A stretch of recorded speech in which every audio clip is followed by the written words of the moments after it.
ఐపీఎల్లో Kolkata night riders వరుస ఓటములతో పాయింట్ల పట్టికలో చివరి స్థానంలో ఉంది. బ్యాటింగ్లో బౌలింగ్లో ఘోరంగా విఫలమవుతున్నారు కేకేఆర్ ప్లేయర్లు. కేకేఆర్ ఫెయిల్యూర్పై టీమిండియా మాజీ ఓపెనర్ వీరేందర్ సెహ్వాగ్ ఘాటుగా స్పందించారు. కేకేఆర్ యాజమాన్యం చేసిన తప్పులను ఎత్తిచూపుతూ విమర్శల వర్షం కురిపించారు. ముఖ్యంగా ఆస్ట్రేలియా ఆల్రౌండర్ క్యామరూన్ గ్రీన్ కోసం 25.20 కోట్లు ఖర్చు చేయడంపై సెహ్వాగ్ మండిపడ్డారు. భారీ ధర పెట్టి కొన్నంత మాత్రాన ఒక ఆటగాడు విఫలమవుతున్నా జట్టులో కొనసాగించడం సరికాదని, చేసిన తప్పును ఒప్పుకుని అతడిని పక్కన పెట్టాలని సెహ్వాగ్ సూచించారు.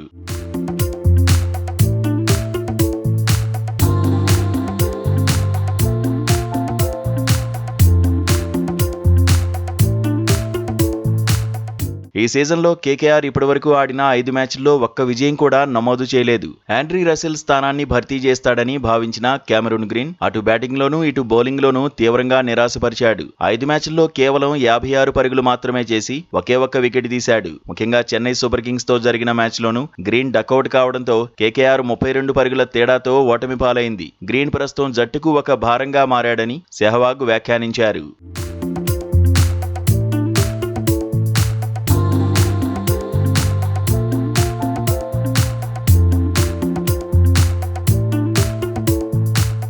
కోట్లు పెట్టి కొన్నాం కదా అని బెంచ్పై కూర్చోబెడితే విమర్శలు వస్తాయని భయపడద్దు. తప్పు జరిగిందని అంగీకరించడంలో సిగ్గుపడాల్సిన పనిలేదు అని సెహ్వాగ్ పేర్కొన్నారు. గ్రీన్ స్థానంలో న్యూజిలాండ్ ప్లేయర్ టిమ్ సీఫర్ట్ వంటి మెరుగైన ఆటగాళ్లకు అవకాశం ఇవ్వాలని ఆయన కేకేఆర్ మేనేజ్మెంట్ కు సలహా ఇచ్చారు. వరుస ఓటములతో కుంగిపోతున్న కోల్కతా జట్టు ఏప్రిల్ 17న అహ్మదాబాద్ వేదికగా గుజరాత్ టైటాన్స్ తో తలపడనుంది. ఈ మ్యాచ్లోనైనా మార్పులు చేసి గెలుపు బాట పడుతుందో లేదో వేచి చూడాలి.